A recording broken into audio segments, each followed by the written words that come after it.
नरेंद्र मोदी की सरकार के दिन बहुत ज्यादा नहीं बचे हैं। अब चुनाव आयोग को चारों तरफ से ढोल की तरह पीटा जाए। बीजेपी आरएसएस का युग का पतन होना शुरू हो रहा है और अगले 25 साल की राजनीति राहुल गांधी पर केंद्रित होगी। ताबूत में आखिरी कील साबित होगी राहुल गांधी की कल की प्रेस कॉन्फ्रेंस। नमस्कार दोस्तों, भारत के राजनीतिक इतिहास में आज से पहले ऐसा कभी नहीं हुआ जो आज हुआ है। राहुल गांधी ने कहा है कि चुनाव आयोग ने भाजपा के लिए वोट चोरी किया है। सिर्फ इतना ही नहीं, चुनाव आयोग को चुनौती देते हुए कहा है कि प्रधानमंत्री नरेंद्र मोदी चुनाव आयोग के वजह से प्रधानमंत्री बने हैं। अगर हमें इलेक्ट्रॉनिक डेटा मिल जाए, हम साबित कर देंगे कि हिंदुस्तान का प्रधानमंत्री चोरी करके प्रधानमंत्री बना है। दोस्तों, आज देश में हर किसी के जहन में एक ही सवाल चल रहा है कि अब जब राहुल गांधी ने इतने सारे सबूत सामने रख दिए हैं तो अब आगे क्या होगा। बात करने के लिए हमारे साथ आज प्रोफेसर रविकांत सर है। रविकांत सर, अब आगे क्या, हर कोई बस यही जानना चाहता है। देखिए प्रज्ञा जी, मुझे लगता है कि एक तो चुनाव आयोग कोई जवाब नहीं देगा। राहुल गांधी ने अब से कुछ देर पहले जो 5 सवाल पूछे हैं, उन सवालों पर चुनाव आयोग कल की तरह ही बेशर्मी और खामोशी ओढ़ करके बैठेगा।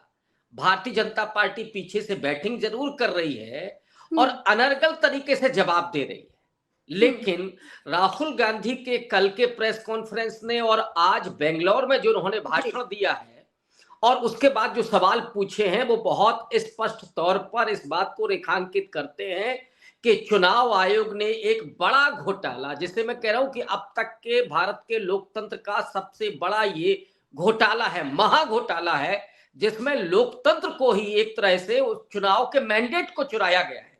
अच्छा रविकांत सर, मुझे एक बात बिल्कुल समझ में नहीं आती कि चुनाव आयोग को जवाब देना चाहिए। जो बात अभी आपने कही, चुनाव आयोग शपथ पत्र मांगता है। वो ये नहीं कहता कि जो आप डेटा बता रहे हैं वो गलत है, वो ये कहता है कि आप हमको लिख कर दीजिए। लेकिन चुनाव आयोग की तरफ से बैटिंग कौन कर रहा है? बीजेपी कर रही है। हर बार यही होता है कि विपक्ष चुनाव आयोग से सवाल पूछता है, जबकि चुनाव आयोग एक निष्पक्ष और संवैधानिक संस्था है, लेकिन उसका बचाव करने के लिए भाजपा आ जाती है। तभी तो लगता है कि दाल में कुछ नहीं काला है, पूरी दाल ही काली है। पूरी दाल काली है, एकदम स्पष्ट है। और भारतीय जनता पार्टी क्यों बैटिंग कर रही, क्या जरूरत है उसे भाई? ये तो सवाल चुनाव आयोग से पूछे जा रहे हैं और भारतीय जनता पार्टी को मिर्ची ज्यादा लग रही है।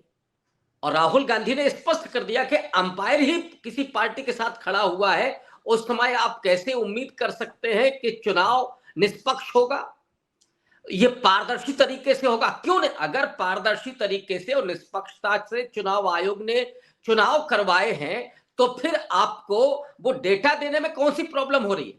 आप राहुल गांधी से जो मांग रहे हैं, अरे भाई, नेता प्रतिपक्ष है राहुल गांधी, कोई सड़क छाप व्यक्ति थोड़े ही है। हालांकि इस देश का एक एक नागरिक ये अधिकार रखता है कि वो अपने कम से कम, और ये तो आरटीआई का दौर है, 2005 के बाद सूचना के अधिकार के तहत भी मांग सकता है। वो तो आप दे ही नहीं रहे, किसी को नहीं दे रहे, लेकिन लीडर ऑफ अपोजिशन के सवालों का भी जवाब नहीं दे रहे। तो इसका मतलब है कि लोकतंत्र को जिस तरीके से बाधित किया जा रहा है, उसमें चुनाव आयोग की सीधे सीधे भूमिका है। और भारतीय जनता पार्टी को जो फायदा हो रहा है, उस फायदे को छिपाने के लिए वो बैटिंग कर रहा है। और इसीलिए कल से ये भी सवाल बड़े तेजी से उठ रहा है कि चुनाव आयुक्तों की नियुक्ति जो अभी 3 सदस्यीय पैनल करता है, इसमें सीजेआई को शामिल किया जाना जरूरी है, वरना 2 कैबिनेट के लोग होंगे, प्रधानमंत्री होंगे, उनके एक सहयोगी होंगे, नेता प्रतिपक्ष क्या कर लेगा? तो राहुल गांधी के सवालों का जवाब देना चाहिए चुनाव आयोग को। अदरवाइज अब बेशर्मी अगर छोड़ दे तो चुनाव आयोग तो रिजाइन करके चले जाए, ये गलती अपनी स्वीकार कर लें और ये मान लें कि हाँ, उन्होंने देश के साथ धोखा किया है। अगर ये नहीं करते, ये तो राष्ट्रद्रोह का मामला है। नहीं, बार बार जो चुनाव आयोग कह रहा है कि आप हमको लिख कर दीजिए, शपथ पत्र दीजिए, बल्कि राहुल गांधी ने पूरे सबूत सामने रखे हैं। और वो डेटा किसी का पर्सनल डेटा नहीं है, राहुल गांधी कहीं से उठा नहीं लाए। वो जो पूरा 7 फीट का डेटा है, वो चुनाव आयोग का दिया हुआ डेटा है जी। तो फिर ये डेटा राहुल गांधी ने घर से नहीं बनाया है, ये 10 जनपद से निकाल करके नहीं लाए हैं। ये चुनाव आयोग के जरिए ये जो डेटा है उसका एनालिसिस किया है उन्होंने। एक एक पड़ताल तो ये की क्या है। कर लेंगे शपथ पत्र लिखवा के? क्या क्यों चाहते हैं शपथ पत्र? ये शपथ पत्र केवल गुमराह करने के लिए है। पहले ही दिन आ गया कि राहुल गांधी जो कह रहे हैं वो भ्रामक है। फिर आप जी शपथ, कौन सी शपथ चाहिए भाई? क्या शपथ, कौन सा एफिडेविट चाहिए? जिस व्यक्ति ने संविधान की शपथ ली है, जो व्यक्ति लीडर ऑफ अपोजिशन है, जो व्यक्ति लोकसभा में चुन करके आया है, कौन सी आप शपथ चाहते हैं उससे? ये पूरे तरीके से राहुल गांधी को डिस्क्रेडिट करने के लिए और जनता की आंखों में धूल नहीं, मिर्ची झोंकने के लिए खेल कर रहा है चुनाव आयोग। लेकिन मुझे लगता है कि कल से लेकर के अब तक हम लोग देख रहे हैं जिस तरह से आम लोग अब चुनाव के वेबसाइट पर जाकर के सर्च कर रहे हैं। बंद करना पड़ा चुनाव आयोग को। अरे भाई, कौन सी चोरी की आपने? आप तो इधर शपथ पत्र मांग रहे हैं और उधर अपनी वेबसाइट को बंद कर रहे हैं। इसका क्या मतलब है? ये सीधे तौर पर दिखाता है कि ये जो सरकार है वो फर्जी वोटर के जरिए चुन करके आई है, चुनाव आयोग के जरिए चुन करके आई है। अब जो आपने पूछा था कि आगे क्या, जी मुझे लगता है कि चुनाव आयोग पर तो कोई नैतिक नैतिक बल उसमें नहीं है, कोई उसमें शर्म हया नहीं है। बीजेपी का तो आप छोड़ दीजिए, दबाव चंद्रबाबू नायडू और नीतीश कुमार पर पड़ सकता है कि एक ऐसी सरकार के बैसाखी धो रहे हैं वो, जो सरकार ही नहीं है, जो फर्जी वोटर के जरिए चुन करके आई है, जिसे खुद ही उतना मैंडेट हासिल नहीं है, उस सरकार को हम कंधा दे रहे हैं। तो अगर चंद्रबाबू नायडू और नीतीश कुमार के भीतर जमीर होगा तो जरूर उनको इस बात का एहसास होगा और हो सकता है कि 2-4 दिन के भीतर ही आपको इन लोगों की आवाज सुनाई पड़े।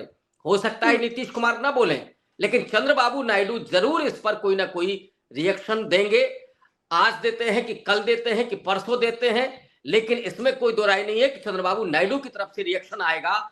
और मुझे कोई उम्मीद नहीं है कि चुनाव आयोग इस पर कोई एक्शन लेने जा रहा है। चुनाव आयोग सिर्फ और सिर्फ इन सवालों को किसी तरीके से गायब करने की कोशिश करेगा। आपने सुबह अगर उठा करके अखबार देखे होंगे, कितने अखबारों में ये खबर है, ये इस देश को हिलाने वाली खबर है। दुनिया भर में थू थू हो रही है इस समय। नरेंद्र मोदी कौन सा मुंह लेकर के जाएंगे? अभी चाइना जा रहे हैं आप, हालांकि वहां तो डेमोक्रेसी है ही नहीं, तो चाइना को क्या असर पड़ता है? वहां होली दिवाली में आप झालर और कुछ चीजें बैन कर रहे थे, अब मोदी जी जा रहे हैं साहब चाइना, तो भक्त मंडलों को सोचना चाहिए कि वो क्या मुंह दिखाएंगे लोगों के सामने। दरअसल ये बहुत थितराई वाली सरकार है और संवैधानिक संस्थाओं को लेकर के राहुल गांधी जिस बात को पहले कहते रहे हैं कि वहां पर ऐसे लोग बैठ गए हैं जो गला घोंट रहे हैं, संविधान का, लोकतंत्र को खत्म करना चाहते हैं, और वे लोग लोकतंत्र को आगे बढ़ाने वाले नहीं है बल्कि लोकतंत्र को खत्म करने की साजिश करने वाले लोग हैं। लेकिन लोकतंत्र में उम्मीदें सिर्फ लोगों से होती हैं। और एक बात मैं और कह दूं, लोकतंत्र हमेशा लोक विश्वास से चलता है। कल के प्रेस कॉन्फ्रेंस के बाद, आज के राहुल गांधी के भाषण के बाद इस देश की जनता को इस सरकार पर विश्वास नहीं रहा, लोकतंत्र से विश्वास उसका कमजोर पड़ रहा है। तो लोकतंत्र कुल मिलाकर के और कमजोर होगा अगर विश्वास नहीं रहेगा। इसलिए चुनाव आयोग की जिम्मेदारी है कि वो इन सवालों का जवाब दे। अगर सच में राहुल गांधी ने कोई भ्रामक बात फैलाई है तो आकर के वो सामना करे, बोले कि आपने ये फैक्ट्स दिए हैं, ये फैक्ट्स देखिए गलत है और हम जनता के सामने आ रहे हैं। जब राहुल गांधी जनता के सामने है तो चुनाव आयोग किसी शपथ पत्र के पीछे क्यों छिप रहा है, या बीजेपी उसकी बैटिंग क्यों कर रही है? ये सवाल तो चुनाव आयोग से है। तो चुनाव आयोग को इनके जवाब देने चाहिए, जनता के सामने आकर के देने चाहिए। और अगर आप नहीं देते हैं तो जो आपने कहा था कि दाल में काला नहीं है, पूरी दाल ही काली है। अब ये बेपर्दा हो चुका है प्रज्ञा। अच्छा, राहुल गांधी ने चुनाव आयोग से डिजिटल डेटा मांगा है और उन्होंने कहा है कि अगर चुनाव आयोग उनको ये दे दे तो राहुल गांधी ये साबित कर देंगे कि नरेंद्र मोदी वोटों की चोरी से प्रधानमंत्री बने हैं। तो आपको क्या लगता है कि क्या हो सकता है इस देश में? देखिए, इससे लोगों के भीतर जो निराशा पैदा हुई थी, जो लोगों को लगा था कि साहब इतनी नाराजगी है, इतनी एंटी इनकम्बेंसी है और किसानों से लेकर के नौजवानों तक लोग परेशान थे, महिलाएं हों, दलित हों, आदिवासी हों, ओबीसी हों, सब इस सरकार को हटाना चाहते थे। और उन्हें लगा कि नहीं, सरकार फिर से चुन करके आ गई है।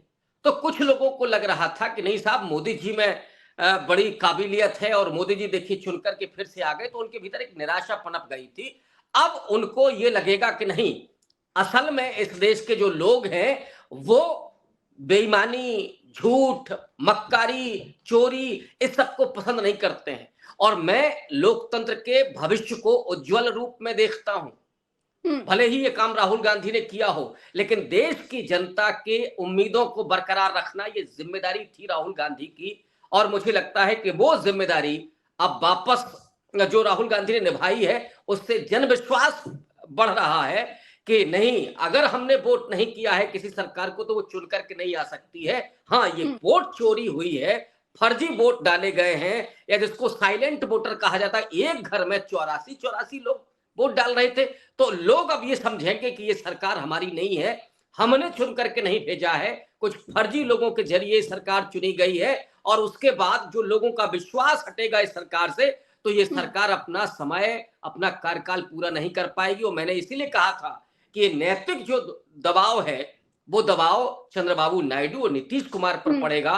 और इस सरकार का अब मैं भविष्य नहीं देख रहा हूं।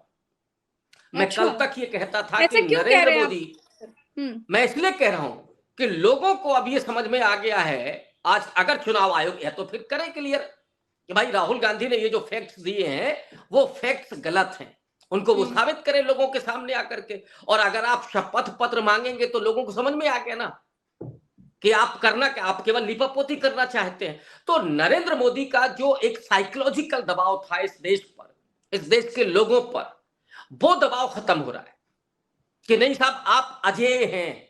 जो अभी जेपी नड्डा कह रहे थे, अमित शाह कुछ दिनों पहले कह रहे थे कि हम अगले 40-50 साल तक रहेंगे, वो दबाव खत्म हो गया लोगों का।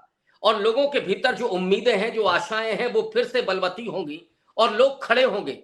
आंदोलन बड़े पैमाने पर हो सकते हैं और ये आंदोलन नरेंद्र मोदी की सरकार को उखाड़ फेंकने। महाराष्ट्र कांग्रेस का जबरदस्त आंदोलन देखने को मिला, रास्ता रोको आंदोलन राहुल गांधी के इस खुलासे के बाद हुआ।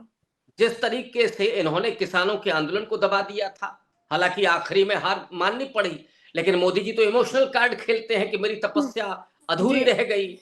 सीए एनआरसी के आंदोलन को उन्होंने वही किया, लेकिन अब मोदी जी ये कहने लायक नहीं बचे कि हमारी तपस्या अधूरी रह गई। कल जो उन्होंने कहा था कि साहब मछुआरों का और मुझे व्यक्तिगत हानि पहुंच सकती है, मैं उसकी कुर्बानी के लिए तैयार हूं, लोग तो समझेंगे कुर्सी आपकी है ही नहीं, फर्जी वोटों के जरिए चोरी करके आप सत्ता में पहुंचे हैं। तो जो नैतिकता होती है, संवैधानिक नैतिकता, जिसको डॉक्टर अंबेडकर प्रयोग करते थे इस शब्द को, वो अब नैतिकता कमजोर पड़ी है इस सरकार की, क्योंकि पहले तो चीजें एक्सपोज नहीं हुई थी। तो चोर तब तक तो छाती तान करके रहता है। आज जरा देखिए, नापिए मोदी जी का सीना 56 इंच का बचा है क्या? चुनाव आयुक्तों का जरा देख लीजिए, किसके पीछे छिप रहे हैं। अरे भाई आइए, प्रेस कॉन्फ्रेंस करिए, राहुल गांधी को गलत साबित करिए। बिल्कुल। अगर उन्होंने कुछ अच्छा, अगर रविकांत सर आप चुनाव आयोग की जगह होते, आप होते चुनाव आयोग के अधिकारी, तो आप क्या करते? आप तो धन्यवाद देते ना राहुल गांधी को कि धन्यवाद, आपने हमको हमारा काम और ठीक से करने के लिए प्रेरित कर दिया, आपने हमारी गलतियां बताई, हम सुधारेंगे। बिल्कुल, और इसके लिए जो भी दोषी होता उसकी भी जांच करवाई जाती और उसको पनिश किया जाता। भाई हम ये नहीं कह रहे कि एक ही चुनाव आयुक्त कोई बेईमान है या कोई अधिकारी इसमें, ये तो उन्होंने नहीं कहा। उन्होंने कहा कि चुनाव आयोग ये खेल कर रहा है। अब आप बताइए कि हम पाक साफ हैं। हम होते तो हम तो एक एक करके बताते और जिसने इसमें किया होता वो उसको हम पनिश करते, ताकि कम से कम वो संवैधानिक संस्था जो लोकतंत्र को बनाए रखने के लिए, लोकतंत्र को चलाने के लिए जिम्मेदार है, उसकी प्रतिष्ठा, उसका गौरव बचा रहता। देखिए, ये को चुनाव आयोग तो बदलते रहते हैं। सुकुमार सेन से लेकर के टीएन शेषन का नाम हम जानते हैं, डीएम लिंगदोह का नाम जानते हैं, लेकिन ये जो अभी के हैं, ज्ञानेश कुमार हैं, इसके पहले कोई और कुमार थे, शायरी सुनाते रहते थे। इनका नाम भी लोग याद रखेंगे सर। इतिहास उन्हें किस रूप में दर्ज करेगा? बिल्कुल। क्या इतिहास ये नहीं लिखेगा? टीएन शेषन के बारे में लिखता है ना कि बड़े बड़े 30 मार्खा लोगों को सही कर दिया, राजनीति को दुरुस्त कर दिया। और क्या इनके बारे में क्या लिखा जाएगा कि वोट चोरी कर रहे थे, एक पार्टी की आप मदद कर रहे थे, एक सरकार बनवा रहे थे। ये तो इतिहास में दर्ज हो जाएगा अगर आप नहीं स्पष्ट करते हैं। मैं अभी भी छूट दे रहा हूं कि मान लेता हूं कि राहुल गांधी गलत, चलिए, लेकिन आप साबित तो करिए। अगर आप साबित नहीं करते तो इसका मतलब है कि इस पूरे चोरी में आप शामिल हैं, जिसका भंडाफोड़ राहुल गांधी ने कर दिया है, इसलिए डर करके आप छिप रहे हैं शपथ पत्र के पीछे। अच्छा, एक कोई धारा ये जरूरत भी है नहीं। सोशल मीडिया पर, मैंने देखा, जो कह रहा है कि शपथ पत्र मांग लिया राहुल गांधी से तो राहुल गांधी भाग गए, राहुल गांधी अब क्या करेंगे, राहुल गांधी छुपने की जगह ढूंढ रहे हैं। जरा इसका भी थोड़ा आप समझाने की कोशिश करिए, क्योंकि शपथ पत्र से क्या होगा? जो बात एक विपक्ष का नेता, एक सांसद संविधान हाथ में लेकर बोल रहा है, वो बात जो खुद कह रहा है, सबूतों के साथ बोल रहा है, और उन्हीं सबूतों के साथ बोल रहा है जो खुद इलेक्शन कमीशन का है। उसके बाद लोग ये कह रहे हैं कि लीजिए शपथ पत्र पर लिखना नहीं चाहते हैं, इसीलिए डर गए, भाग गए। वो जरा समझाइए रविकांत सर, ये क्या मामला चल रहा है देश में? मतलब बचने के लिए कुछ ना मिले तो जो मिले उसी से बच लो। अरे ये नहीं होता तो कुछ और बचा जाता। वहां तो चूंकि आपको आप ईमानदार नहीं हैं, आप में नैतिक बल नहीं है, इसलिए आप, अरे भाई राहुल गांधी ने जो कहा, शपथ पत्र की क्या जरूरत है? आप डंके की चोट पर आकर के बोलते कि राहुल गांधी ने गलत कहा है, और हम ये साक्ष्य पेश कर रहे हैं कि वो गलत है। शपथ पत्र कहां से आता है जी? शपथ पत्र की क्या, कहां, कौन से संविधान में लिखा है, कौन सी धारा में लिखा है चुनाव आयोग की? बताए कि जनप्रतिनिधित्व की धारा, इसमें यह लिखा है कि अगर आप कोई सबूतों के साथ आरोप लगाते हैं तो आपको शपथ पत्र देना पड़ेगा। कहां लिखा है भाई? चुनाव आयुक्तों की जिम्मेदारी है कि अगर आरोप लगता है तो उसे आपको लोगों के पब्लिक फोरम पर जाकर के दुरुस्त करना होगा। ये स्पष्ट प्रावधान है जनप्रतिनिधित्व की धारा, ये सारे प्रावधान है। लेकिन कभी वहां तो आप सांप्रदायिक भाषण भी नहीं दे सकते। नरेंद्र मोदी को कभी बुलाया क्या? नरेंद्र मोदी के किसी स्टेटमेंट का क्या चुनाव आयोग ने कोई उसका लिया था नोटिस? नहीं लिया। नरेंद्र मोदी को बचाना था तो साहब राष्ट्रीय अध्यक्ष को दिया जाने लगा, जेपी नड्डा को।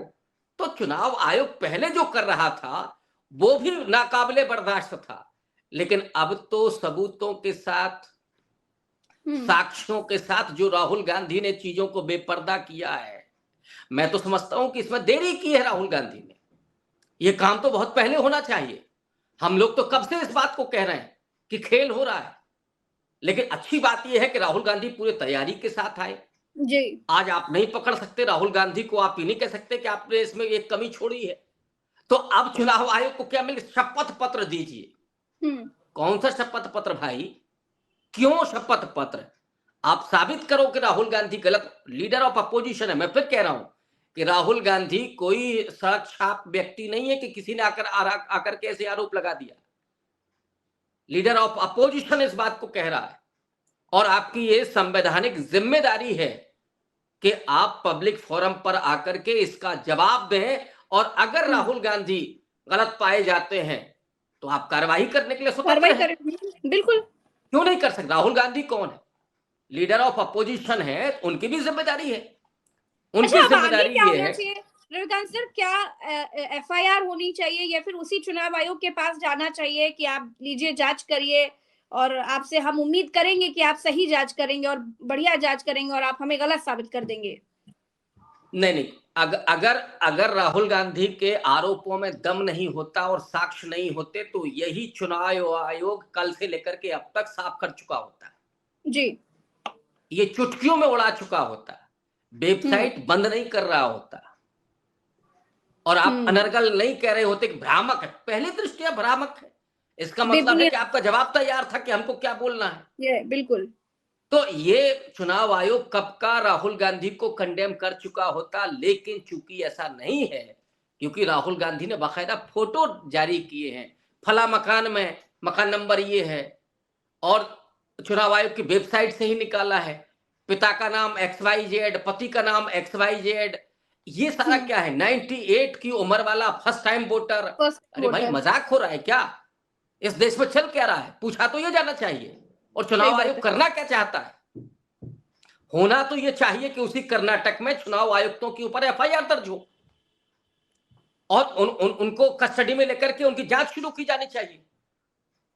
जिम्मेदारी उनकी है, वो भी संवैधानिक पद पर बैठे हुए हैं, इसलिए कानून के दायरे में आते हैं।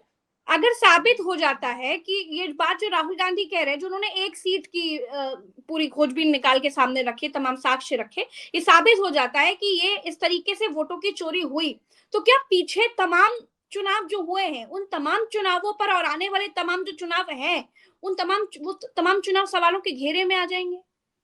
डेफिनेटली है।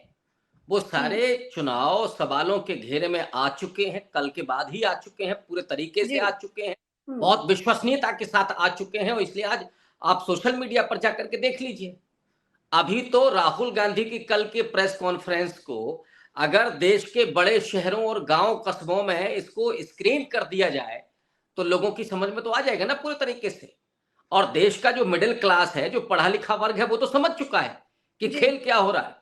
तो लोगों का विश्वास इस सरकार से उठ गया है अब कि ये सरकार अच्छा, लोग दरअसल बड़े सीधे हैं रविकांत सर। बहुत पहले गांव में कभी हम रिपोर्टिंग करने जाते थे तो अम्मा लोग जो बैठी रहती थी मेड़ों पर खेतों में तो कहती थी, क्या करे बेटिया, वोट को ही कर दो, डाल जाएगा मोदी है को ही जाए, वोट किसी को भी देंगे जाएगा। हम तब सोचते थे ये क्या कहती है माई, ऐसी क्या बात है कि वोट दो किसी पार्टी को जाएगा मोदी को। अब राहुल गांधी ने साक्ष्य रख दिया सामने। देखिए, गांव के लोगों को हम लोग ये समझते हैं कि उनको कुछ पता नहीं है, जबकि पॉलिटिकली वो लोग जागरूक हैं अपने अधिकारों और अपने हितों को लेकर के। अब किसी भी व्यक्ति से आप बात करिएगा, उन्हें मालूम होगा कि 5 किलो राशन मिल रहा है और क्या क्या चीजें हमारी हैं, कौन सी पार्टी क्या कर रही है, ये भी उनको हल्का फुल्का मालूम होता है। और ईवीएम को लेकर के उनके भीतर ये चेतना पहुंच चुकी थी कि वोट तो जाता है मोदी को, ये उनको पहले से पता है। लेकिन अच्छी बात यह है, राहुल गांधी की तारीफ करनी होगी कि उन्होंने साक्ष्यों के साथ ये उद्घाटन किया है। राहुल गांधी ने हवा में बात नहीं की है।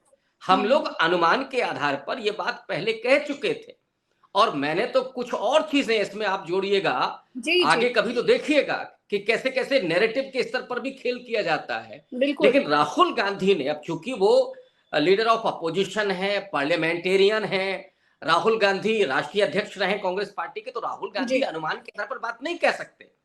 हम लोग तो जमीन पर जाकर के चीजों को पकड़ते हैं और बोल देते कि भाई ये हमें कुछ विश्वस्त सूत्रों ने, अंदरूनी सूत्रों ने ये बात बताई है। राहुल गांधी को ये कहने की आजादी नहीं है। राहुल गांधी ने इसीलिए बहुत विश्वसनीयता के साथ, उन साक्ष्यों के साथ पूरी प्रेस कॉन्फ्रेंस की है, जिसपे चुनाव आयोग ही नहीं बीजेपी फंस गई है। और इस जनता से अब सरकार का विश्वास उठ गया है कल के बाद से, आप देखिए।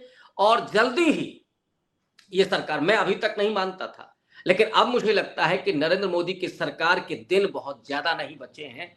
जल्दी ही आप देखिएगा एक बड़ी उठापटक केंद्र में आपको दिखाई पड़ेगी। और यहां से मैं मानता हूं कि ये मोदी सरकार या बीजेपी आरएसएस की सरकार के ताबूत में आखिरी कील साबित होगी राहुल गांधी की कल की प्रेस कॉन्फ्रेंस। और यहां से बीजेपी आरएसएस का युग का पतन होना शुरू हो रहा है और अगले 25 साल की राजनीति राहुल गांधी पर केंद्रित होगी। ये भी मैं कह देना चाहता हूं, और ये मेरी कोई भविष्यवाणी नहीं, मैं कोई ज्योतिष नहीं। हम लोग जो पत्रकारिता में जो सीखे हैं, जाने हैं, अगले 25 साल की राजनीति राहुल गांधी पर केंद्रित होने जा रही है। मोदी युग का अंत हो रहा है। अच्छा रविकांत सर, एक नया अपडेट आया है कि चुनाव आयोग जो एफिडेविट मांग रहा है, इस पर अखिलेश यादव ने कहा है कि हमने तो दिया था पिछली बार एफिडेविट 18,000 वाला, तो अब तब तो आपने कुछ किया नहीं, अब राहुल गांधी साहब एफिडेविट क्यों मांग रहे हैं जी? देखिए, अब चुनाव आयोग को चारों तरफ से ढोल की तरह पीटा जाएगा। आप जितना झूठ बोलेंगे, इसलिए मैंने कहा ना कि चुनाव आयोग को सामने आकर के सीधे कह देना चाहिए कि हाँ भाई कोई चूक हुई है तो हम उसका रिवीजन करेंगे और आगे कोशिश करेंगे कि ऐसी कोई गलती ना हो, और जो इसमें दोषी पाया जाएगा हम उस पर कार्रवाई करेंगे। ये बात आप कह सकते थे अगर आपको चुनाव आयोग की प्रतिष्ठा को बचाना है तो, और आप संविधान में विश्वास रखते हैं तो। लेकिन चोर ऐसा नहीं करता, इसलिए मुहावरा चलता है ना हिंदी में, चोर की दाढ़ी में तिनका। अब आप छिपाइएगा और छिपाइएगा तो और पकड़े जाएंगे। तो अब अखिलेश यादव ने कह दिया है, कुछ और दूसरी जगहों पर भी ये सब हुआ था। तो आप जितना झूठ बोलेंगे, इसीलिए झूठ बोलना सबसे कठिन होता है, याद रखना पड़ता है कि हमने क्या किया था। अब अगर कुछ और बोल गए तब क्या होगा? तो अखिलेश यादव ने अलग से कह दिया कि भाई हमने दिया, तब आपने क्या किया, तब आप क्यों खामोश किया? और राहुल गांधी दे करके भी क्या करेंगे, कल आप क्या करेंगे? वो कौन दावा करता है? तो अब चुनाव आयोग और ज्यादा फंस रहा है, और मुझे लगता है कि अखिलेश यादव ने बिल्कुल सही समय पर चोट की है। इससे चुनाव आयोग और ज्यादा बिलबिलाएगा और उसकी परेशानी ज्यादा बढ़ेगी। अब बीजेपी का जरा बिलबिलाहट और देखिएगा कि अखिलेश यादव पर क्या फायर करते हैं वो। जी ये यूपी की राजनीति में आप देखिएगा। चलिए, बहुत बहुत शुक्रिया रविकांत सर, आज हमने आपका ज्यादा समय ले लिया, तो फिलहाल के लिए इतने दर्शकों का भी बहुत बहुत आभार। तो चुनाव आयोग चारों तरफ से फंस गया है और बहुत बुरा फंस गया है, क्योंकि विपक्ष अब चारों तरफ से चुनाव आयोग को घेरने लगा है और चुनाव आयोग तमाम सवालों के जवाब देने से भाग रहा है। तो फिलहाल के इतना ही, चैनल को सब्सक्राइब कीजिएगा। नमस्कार।